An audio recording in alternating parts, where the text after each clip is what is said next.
ओम नमो भगवते वासुदेवाय। कैसे हैं आप सब लोग। आशा करते हैं कि आप सब स्वस्थ होंगे। आज के इस वीडियो में हम आपको बताएंगे कि जेठ मास के कृष्ण पक्ष की अपरा एकादशी कब होगी। इसका तिथि और शुभ मुहूर्त हम आपको बताएंगे, पारण का समय भी बताएंगे। इसके अलावा हम आपको इसका महत्व और नियम भी बताएंगे। तो चलिए वीडियो शुरू करते हैं। पर वीडियो शुरू करने से पहले अगर आपने हमारा चैनल सब्सक्राइब नहीं किया है तो ज़रूर कर लीजिएगा। जो लोग एकादशी का व्रत रखते हैं उनको दशमी के दिन से ही एकादशी के व्रत के नियमों का पालन करना चाहिए। जैसे कि उनको दशमी के दिन से चावल, मांस, मदिरा, प्याज, लहसुन, बैंगन या फिर मसूर की दाल आदि का सेवन नहीं करना चाहिए। उनको अपने मन को दशमी के दिन से ही एकाग्र रखना चाहिए, अपने मन को शांत रखना चाहिए और पूरे दिन ब्रह्मचर्य का पालन करना चाहिए। इसके बाद एकादशी के दिन ब्रह्म मुहूर्त में उठने के बाद स्नान आदि से निवृत्त होकर भगवान विष्णु और माता लक्ष्मी की पूजा अर्चना करनी चाहिए। आपको सुबह और शाम दोनों समय भगवान विष्णु और माता लक्ष्मी की आज के दिन पूजा करनी चाहिए और कथा सुननी या फिर पढ़नी चाहिए। एकादशी के दिन निर्जल व्रत रखा जाता है, लेकिन अगर आप निर्जल व्रत नहीं रख सकते तो आप जल पीकर भी इस व्रत को रख सकते हैं। लेकिन अगर आपका स्वास्थ्य ठीक नहीं है तो आप एक बार फलाहार करके भी इस व्रत को पूरा कर सकते हैं। लेकिन इस दिन अन्न ग्रहण नहीं किया जाता है। इस दिन हो सके तो आप मौसमी फलों का सेवन करके ही अपने व्रत को पूरा करें और भगवान विष्णु को भी मौसमी फलों का ही भोग लगाएं। ध्यान रहे कि भगवान विष्णु को भोग लगाते समय तुलसी पत्र ज़रूर अर्पित करें, क्योंकि भगवान विष्णु को तुलसी पत्र अधिक प्रिय है और तुलसी पत्र के बिना भगवान विष्णु कोई भी भोग स्वीकार नहीं करते हैं। लेकिन एकादशी के दिन तुलसी पत्र नहीं तोड़ा जाता है और ना ही रविवार को तुलसी पत्र तोड़ा जाता है। आपको इस बात का विशेष ध्यान रखना होगा। अगर आपको तुलसी पत्र चाहिए तो आप उसको एकादशी से एक दिन पहले ही तोड़ लें, या अगर एकादशी के दिन रविवार पड़ रहा हो तो शनिवार को ही तुलसी का पत्र तोड़कर रख लें और भगवान को भोग लगाते समय तुलसी पत्र ज़रूर लगाएं। एक बार तोड़ा गया तुलसी का पत्ता आप 7 दिन तक उसको इस्तेमाल कर सकते हैं। पूरे दिन व्रत रखने के बाद द्वादशी के दिन सुबह आपको ब्रह्म मुहूर्त में उठना चाहिए और स्नान आदि करके विधिवत भगवान विष्णु और माता लक्ष्मी की पूजा अर्चना करनी चाहिए। इसके बाद आपको भूखे ब्राह्मणों को दान करना चाहिए। ब्राह्मणों को दान करने के बाद ही व्रत का पारण करना चाहिए। हो सके तो आप ब्राह्मणों को घर में बुलाकर उनको भोजन करा दीजिए और आज के दिन गाय को भोजन ज़रूर कराना चाहिए। आप पारण करने से पहले गाय के लिए रोटी निकाल सकते हैं या फिर गाय के लिए आप कोई भी भोजन अपनी सामर्थ्य के हिसाब से आप उसको खिला सकते हैं। इसके बाद ही आपको व्रत का पारण करना चाहिए।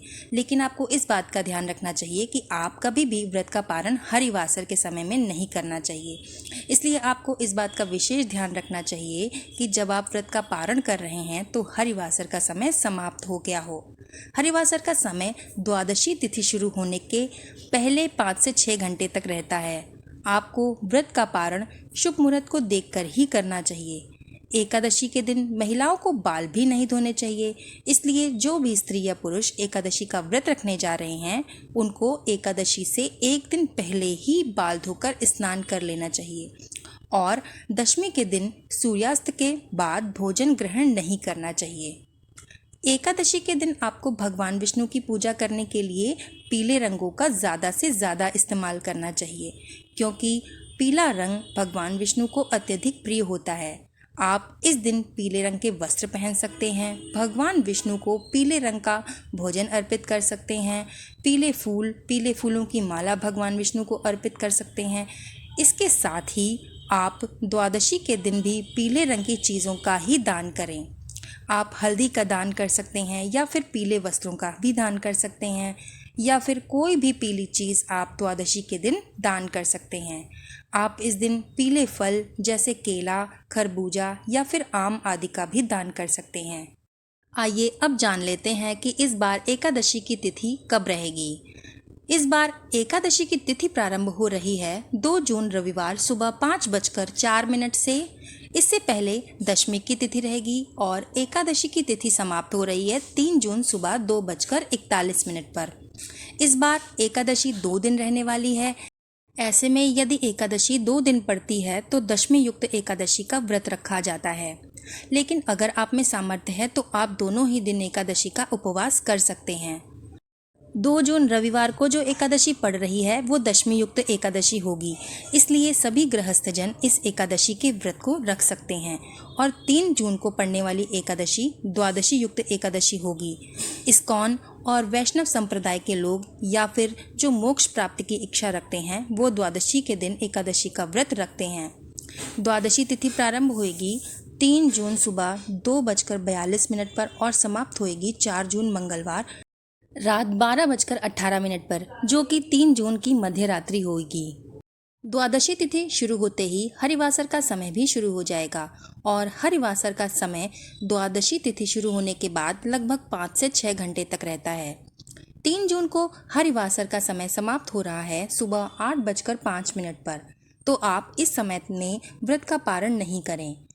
जिन लोगों ने 2 जून को एकादशी का व्रत रखा है वो 3 जून को व्रत का पारण करेंगे। 3 जून को व्रत के पारण का समय रहेगा सुबह 8:05 से 8:10 तक। यदि किसी कारणवश आप इस मुहूर्त में उपवास ना खोल पाएं तो आप दोपहर 1 बजे से 3 बजे तक भी अपना उपवास खोल सकते हैं। और जिन लोगों ने 3 जून को वैष्णव अपरा एकादशी का व्रत रखा है वे 4 जून को सुबह 5:23 से 8:10 के बीच व्रत का पारण कर सकते हैं। व्रत का पारण करने से पहले आप सबसे पहले स्नान करके विधिवत भगवान श्री हरि विष्णु की पूजा कर लीजिए और उनको भोग लगा दीजिए।